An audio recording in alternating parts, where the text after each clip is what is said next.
I struggled with this topic for many years. I've been a developer for maybe, I guess 15 years now.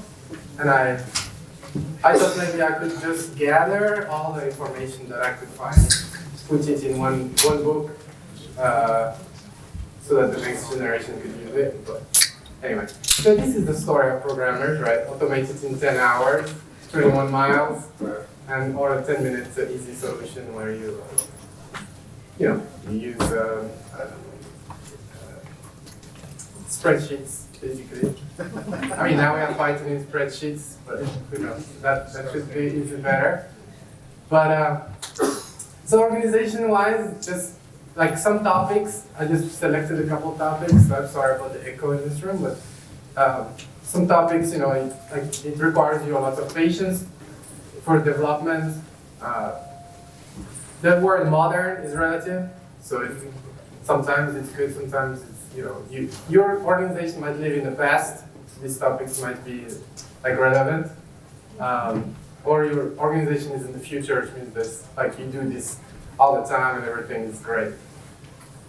But, so just some disclaimers, this is my opinions, right? Like no financial advice, no employer stuff, it's just to entertain, completely forget everything that you see here. It's totally just, trenches kind of concepts that you might find. I wanted to run a little poll. I know raising your hand is a little hard, but so this is the canonical sort of continuous integration, continuous delivery, pipeline world for any sort of software project, and specifically for data pipelines. And I wanted to know if, I don't know if audience would participate, but who has a continuous integration, continuous delivery pipeline for their data reporting, for example?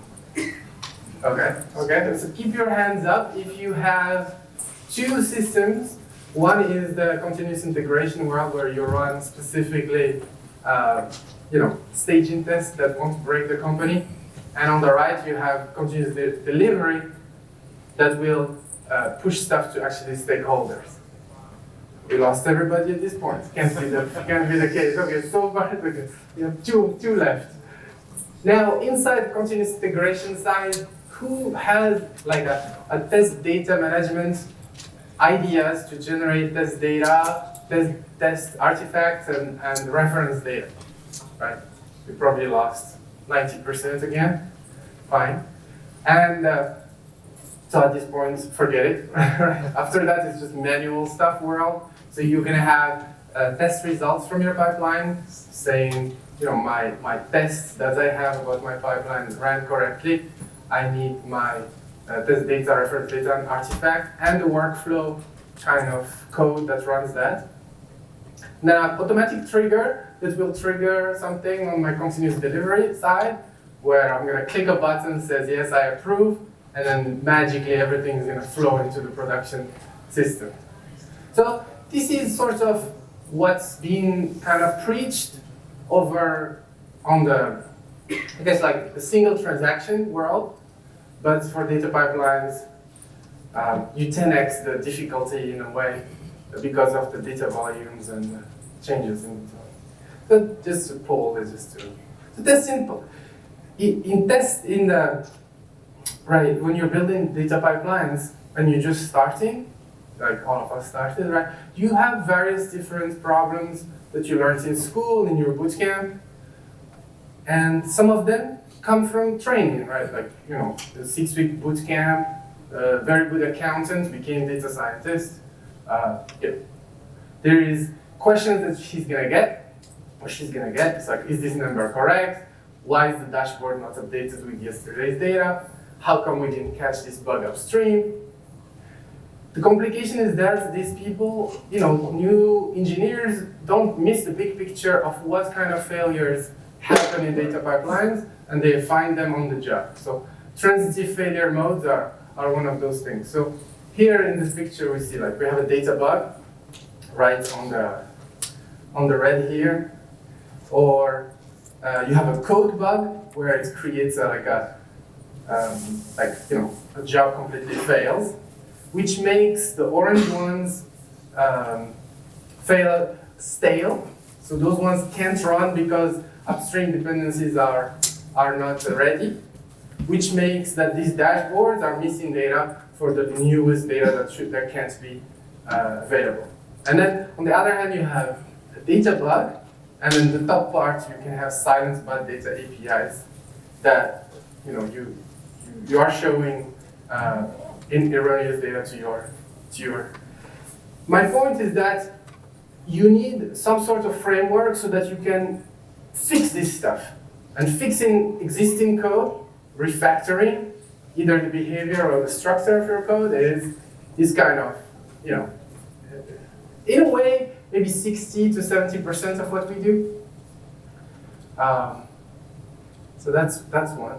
The other bad lifestyle that I've seen over my career is like, this is what your life looks like, right? You're coding for like maybe like a 5 minutes period, and you're like, oh, this looks great. And you're running, bam, let's scan like 100 terabytes of data, and then wait for it for another, best case, maybe 15 minutes if you're paying for high resources, and then there is a bug on step 4. You get this giant stack trace that you don't know what to do about. So you read the stack trace, and it's bad for your health, right? It's bad for your health, right? You're burning shared resources. You have longer than an average human attention spans, and it's a productivity killer, right? So you end up working at night, weekends, because that's when the clusters are not too busy with your coworkers or production pipelines, right? So it's kind of, quality of life that you want. Or how Kent Beck, so Kent Beck is like, I guess, rediscoverer of test-driven development. And it's basically this kind of testing infrastructure is like a Xanax for you, right? You rerun something, and you're like, you have all this anxiety, am I gonna break something? And testing is almost like a little bit of a, the closest thing we can get to an anxiety reliever. So the key point here is that you want to shorten the feedback loop, which most of you, right, you're like, okay, this is a real problem I should have. I mean, I have at work, and TDD, right? TDD for data scientists or data pipeline work is quite the mystery, right? It's like writing an acceptance test for, like an ML application or for a dashboard is quite the, we don't even have as a civilization sort of a way of defining it. And then in there, once you build your acceptance test, then you want to write a failing test, right? Make the unit test pass, refactor during this red-green loop. And then once that's working, you make an acceptance test pass. Local version or whatever you're developing passes, then you check in some source control. Then you have all this automated thing, the integration, performance, security, compliance that runs. Then you have a deployment and monitoring component. And then you're able to accept newer, right? This is the promise, right? The promise of these ideas is that you have a framework of how to work to reduce your anxiety. But unfortunately, there's like two camps, right? Either you're unaware that this is happening, that this exists, right? I mean, I've been in that camp at the beginning of my career. Like, you don't know that TDD or like a lot of people have been thinking about testing for a while. You just focus on your application. It's kind of, or you almost got fired for late delivery, right? It's like, well, testing. Stakeholders don't care, project managers don't care, customers don't care, right? They just want working software. I guess it's not that it's like unusable, but it's definitely like a goal that we should keep in mind. The continuous delivery is such a, you probably heard this term, but it's like continuous delivery is the ability to get changes of all types, including new features, configuration changes, bug fixes, experiments into production, and into the hands of users safely, quickly, and sustainable way, right? It's like it's all encompassing. And when a new data developer comes in, they hear this, they're like, yeah, we should use continuous delivery. But it's like maybe 80%, 90% of the resources that you find online in training in school is about the single transaction model of I'm gonna get an input from some system, I'm gonna do something to it, and I'm gonna return it or display it. Very few references, that's what I've been trying to track down in this book. References, patterns, and that are specific to the data world.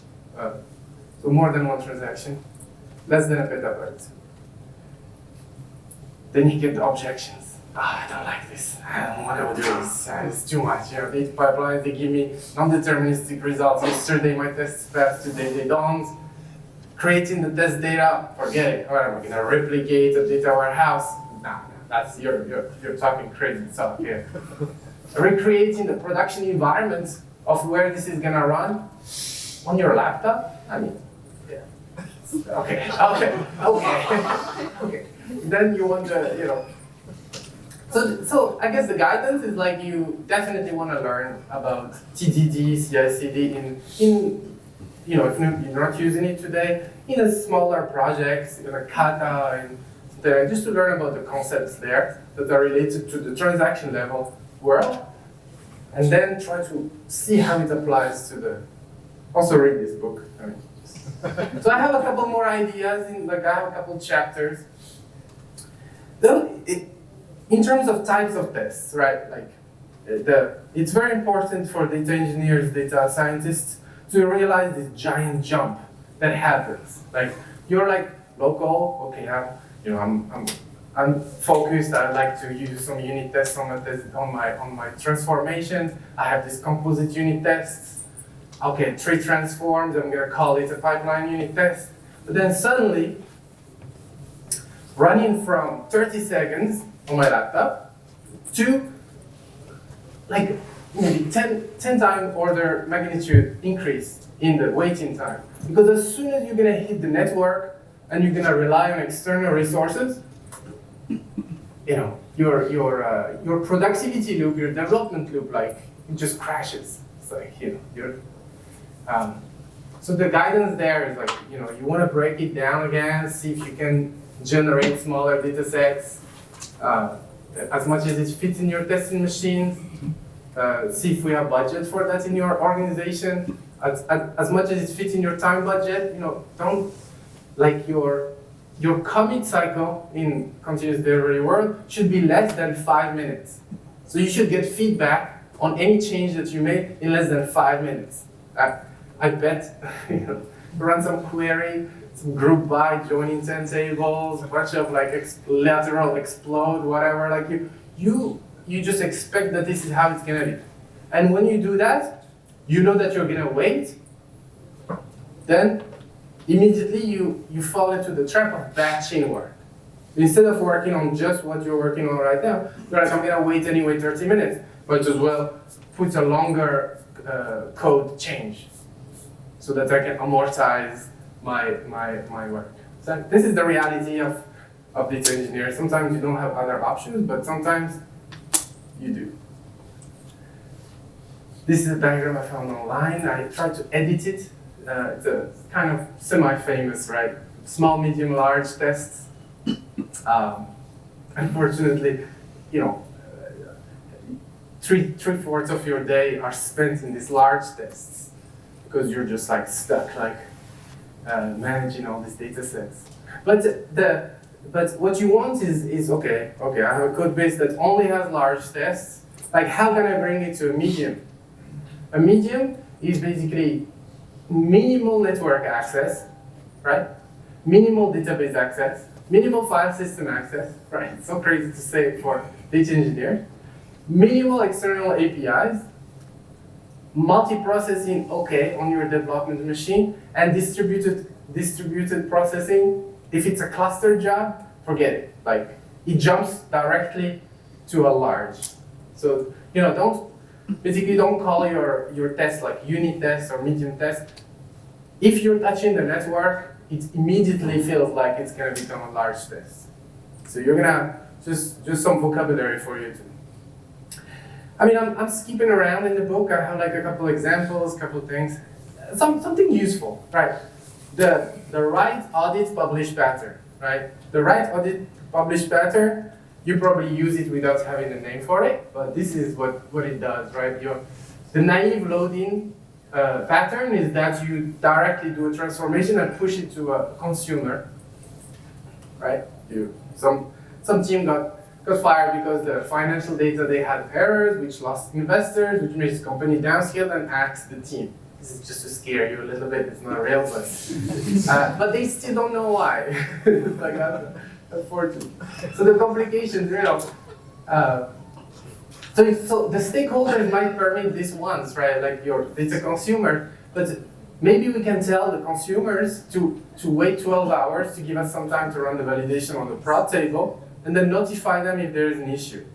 Maybe we send an automated message once our validation finishes. So the guidance, right? It's like, the guidance is like, yeah, can you just run the validation on your end before pushing data to the prod table? Duh. Yeah, okay, I'll do that. Okay. Like, how do I organize it? I organize it. You have a prod table, an audit table, and a rejected table. So what you do is you have your transformation, right? Then you run data validation. You write your output to the audit table. You do your validation on the audit table. And then anything that's working, you push it in the prod table, or you abort the whole data load, or you load the valid parts inside the production table, and then you send the rejected data to the rejected table, also called dead letter queue, but in our world it's like rejected data that we couldn't process, so we can look at it later, right? Every time you see something in the rejected data, great opportunity to add a metric, right? Yeah, this is something you can use tomorrow at your job, right? Yeah.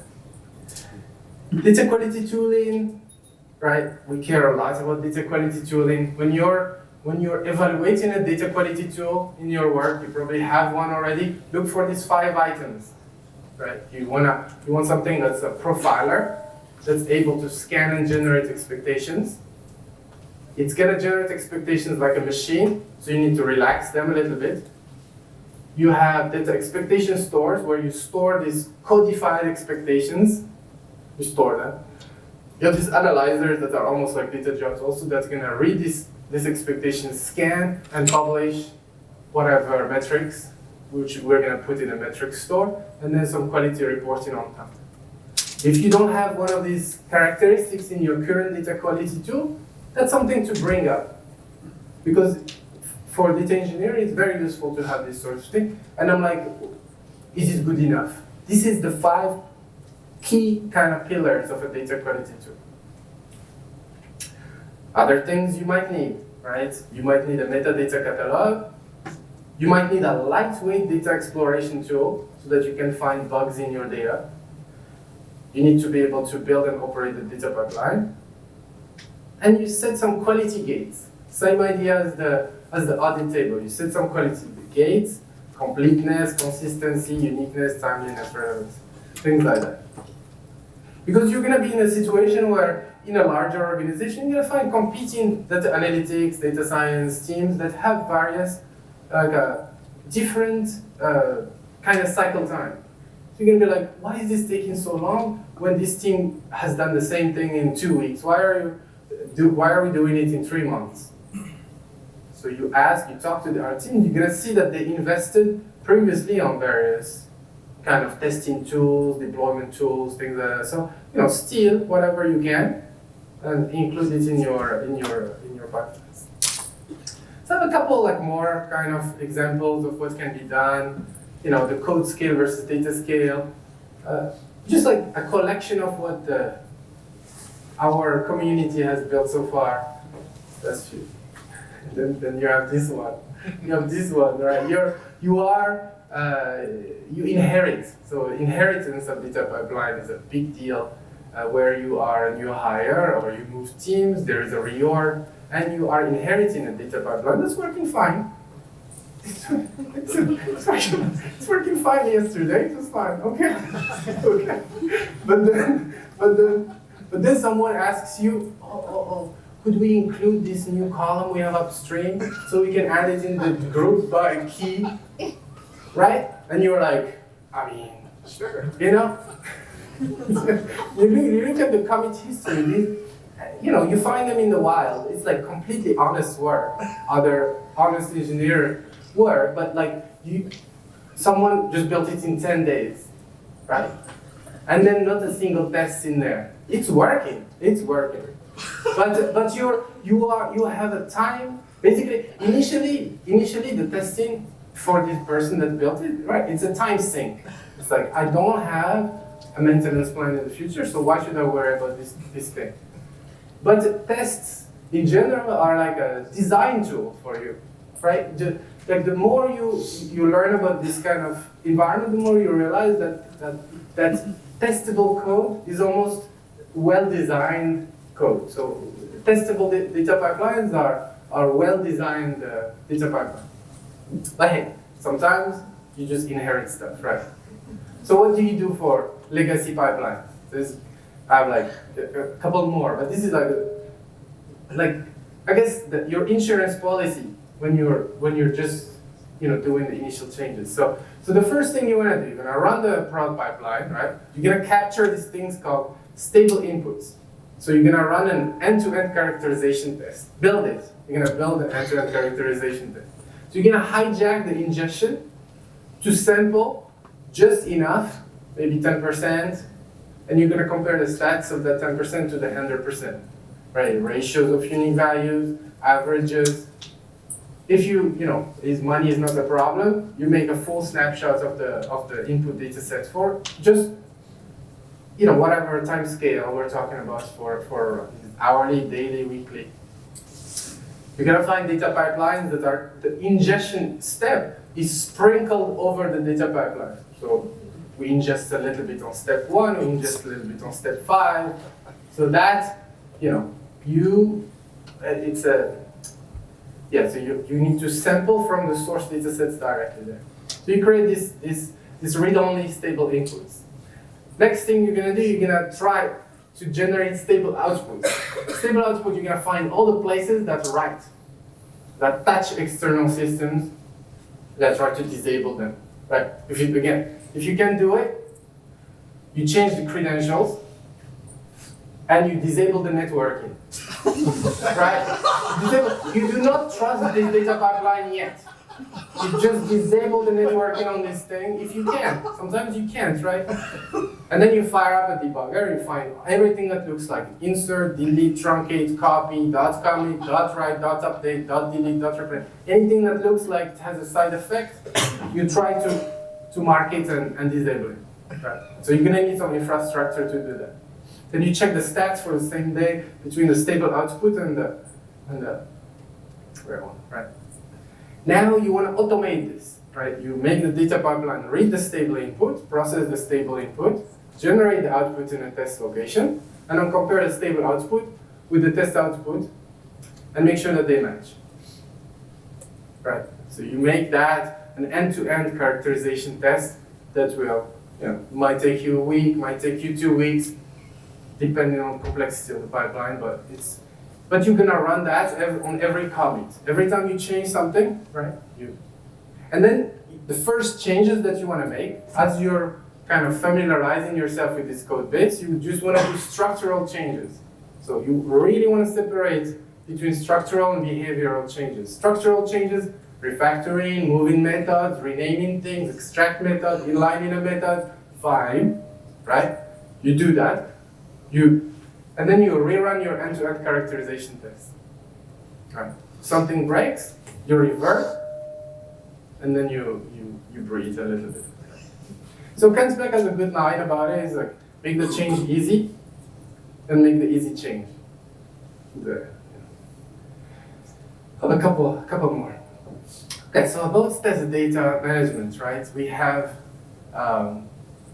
once you get into this world, right? We just talked about how do you generate this test data. So you have a spectrum, right? You have static data preparation versus dynamic data preparation. On the static data preparation side,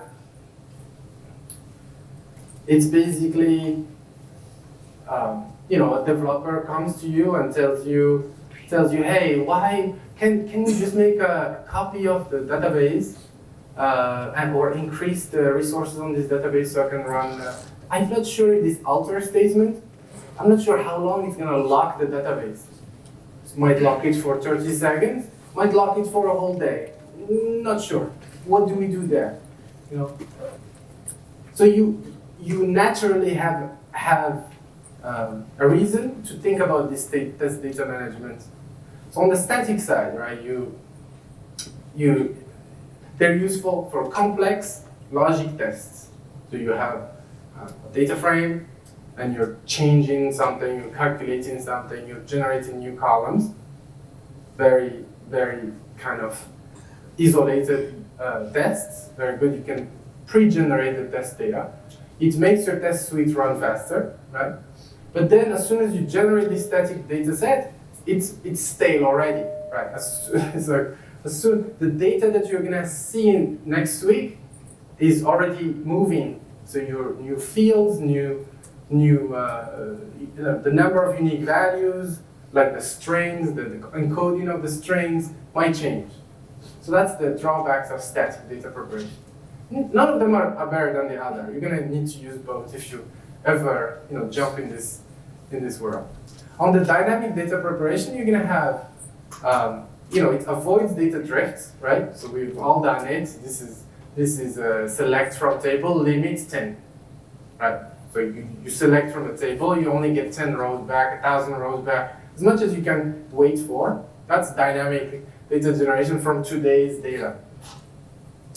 Problem there is that you're gonna wait for the resources. Sometimes the production database is going through maintenance, so you can't access it at all. Sometimes you're competing with production jobs that are actually trying to do real work.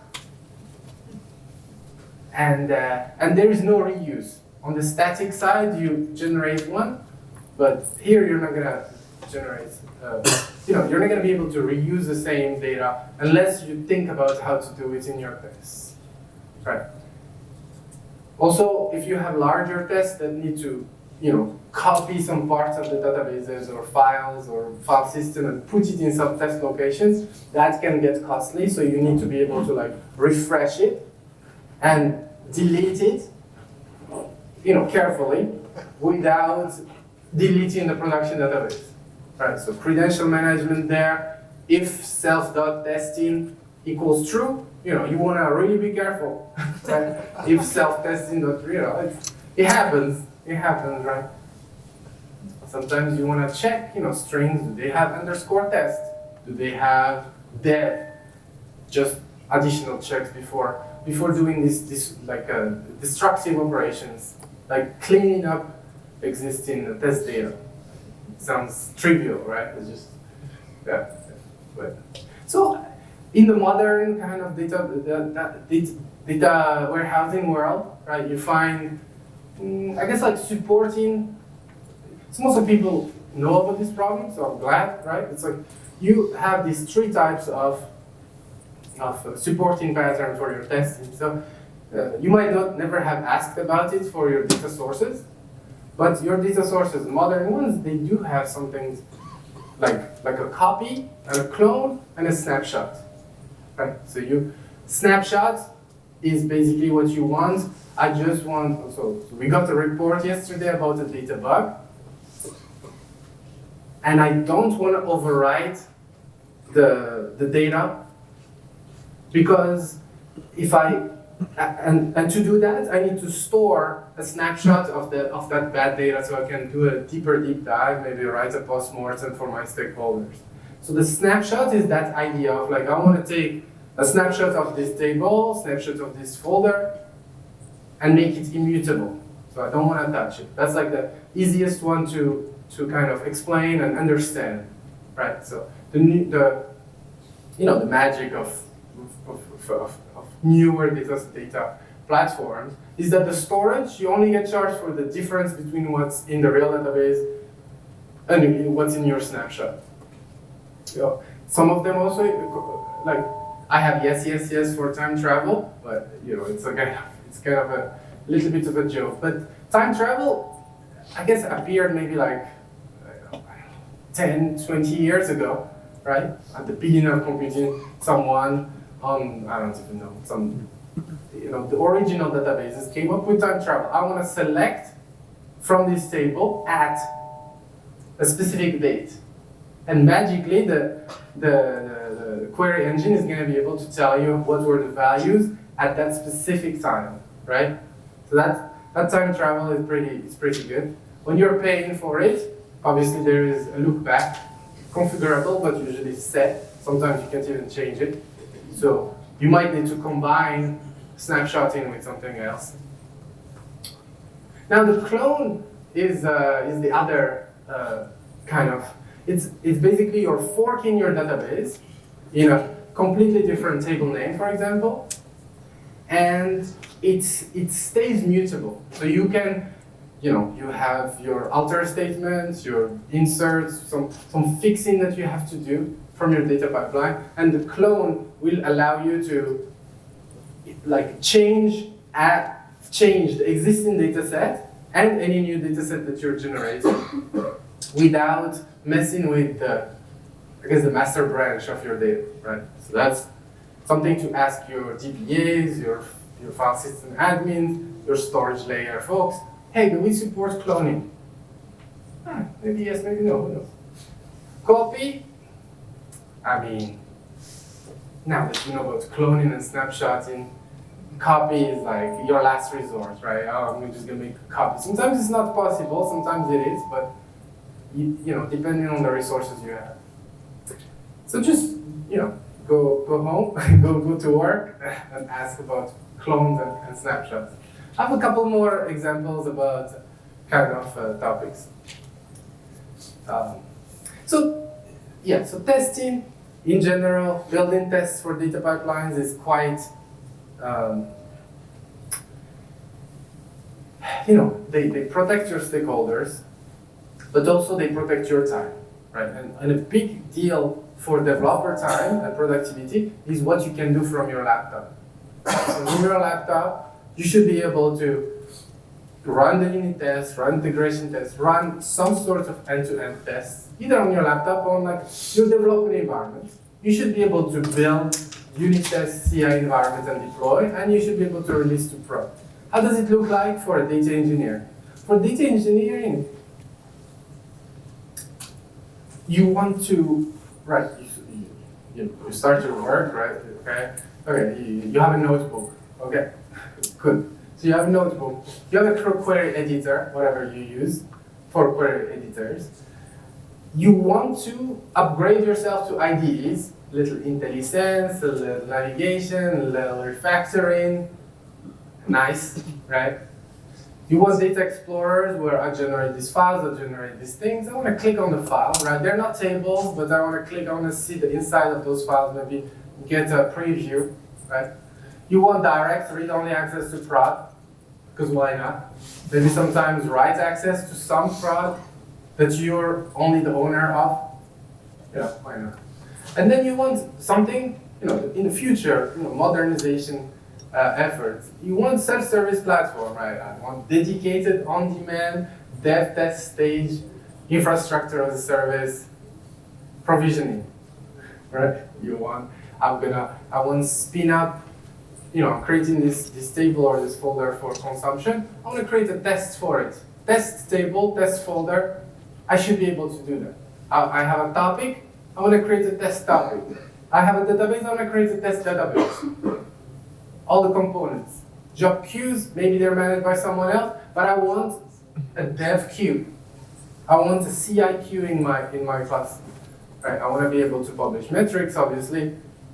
And for storage systems, I want to have maybe, there's quotas, fine, but definitely I want to be able to read and write from my development. So this autonomous sort of data devs sometimes get forgotten. Oh, I'm just going to write my unit tests on my laptop. That's the beginning, right? When you're thinking about the infrastructure, you need to do this sort of large-scale data pipelines testing. You will hit these problems right away. You're like, creating the underscore test. Basically, anything you create something, you want underscore test with it. Next thing, designing for testability, right? So this is like, so you probably do this already. If you haven't done it, you should. I think it's nice. Decoupling, temporarily decouple, right? You historical data, feature engineering, train model inference with a schedule, workflow, and then you have production consumers. That's step one, right? Everything in one script, one app, end-to-end, run like a story, 15 steps. Okay, that's your starting point, right? Okay. What you want is use the ideas from continuous delivery. A big one is artifact repository, where you are constantly, you can iterate on pieces of your pipeline and publish various artifacts, which will be used by the next steps.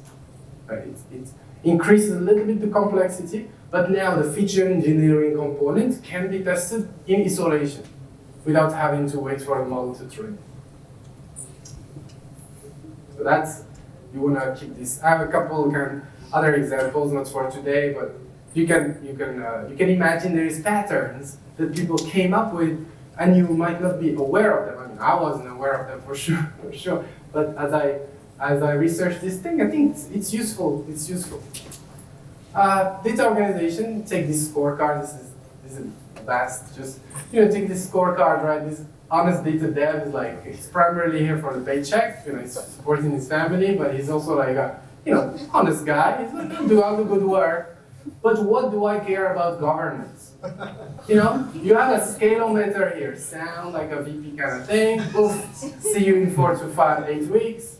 Above my pay grade, I'll do my best, and I got this. So the darker it gets, the more it's like, the data dev is like, yeah, of course, I'll do it. Of course, it's my job, yeah. So processing, activation of data, fine, it's my job.